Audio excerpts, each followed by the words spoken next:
वंदे मातरम के रचयिता महान बंकिम चंद्र चट्टोपाध्याय की यह भूमि, जिस भूमि ने सालों तक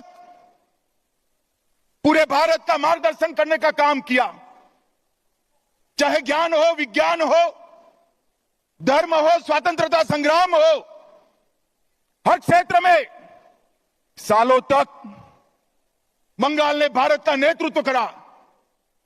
और वही बंगाल में कई सालों तक कम्युनिस्टों का शासन रहा।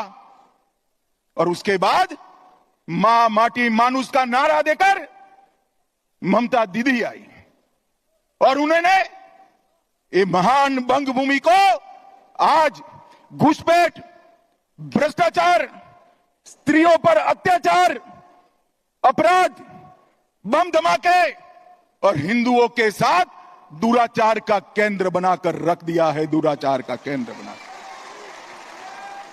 भाइयों बहनों, यही बंगाल में चुनावी हिंसा सेशन के बाद, जब टीआर सेशन सीईसी बने, उसके बाद पूरे देश में चुनावी हिंसा बंद हो गई। मगर ये बंगाल है जिसमें चुनाव के वक्त और दीदी को विजय मिलने के बाद सैकड़ों भारतीय जनता पार्टी के कार्यकर्ताओं को मौत के घाट उतार दिया जाता है। दीदी, कब तक बचाओगी उनको? मेरी बात सुन लो, आपका समय अब समाप्त हो गया है। 26 में भारतीय जनता पार्टी की सरकार बनने वाली, और मैं सारे हजारों की संख्या में बैठे हुए मेरे मंडल के पदाधिकारियों को यह वादा करना चाहता हूं कि यहां तृणमूल की सरकार जाते ही हमारे कार्यकर्ताओं के हत्या के अपराधियों को जमीन में गाड़ा है तो भी बाहर निकालकर सजा करने का काम करें। लोकतंत्र के अंदर हिंसा कभी शोभा नहीं देती है। दीदी, हिम्मत हो तो हिंसा के बगैर, रैगिंग के बगैर चुनाव कराकर देखो, आपकी खुद की जमानत ये बंगाल की जनता जब्त कर लेगी। और भाइयों बहनों, वोट बैंक की तुष्टीकरण ने वोट बैंक के लिए पतन की सीमा ये ममता बनर्जी ने पार कर दी। अभी कुछ दिन पहले पहलगांव में पाक प्रेरित आतंकवादियों ने हमारे निर्दोष नागरिकों को, यात्रिकों को धर्म पूछ पूछ कर परिवार के सामने मार दिया। मुझे बताओ बंगाल वालों, वो पाक प्रेरित आतंकवादियों को सजा देनी चाहिए या नहीं देनी चाहिए?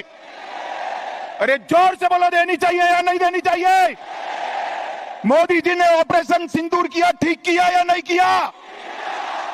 भाइयों बहनों, हमने सर्जिकल स्ट्राइक करी, एयर स्ट्राइक करी, और अब ऑपरेशन सिंदूर कर 100 किलोमीटर अंदर जाकर उनके हेडक्वार्टर को ध्वस्त कर दिया।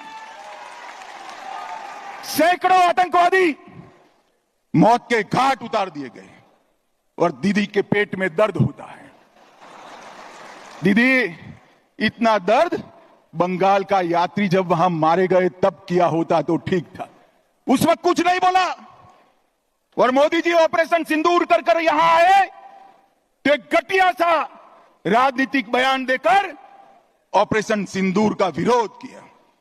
मैं आज ममता दीदी को कहने आया हूं, आपने ऑपरेशन सिंदूर का विरोध नहीं किया, आपने इस देश की करोड़ों माताओं बहनों की भावनाओं के साथ खिलवाड़ किया है, खिलवाड़ किया।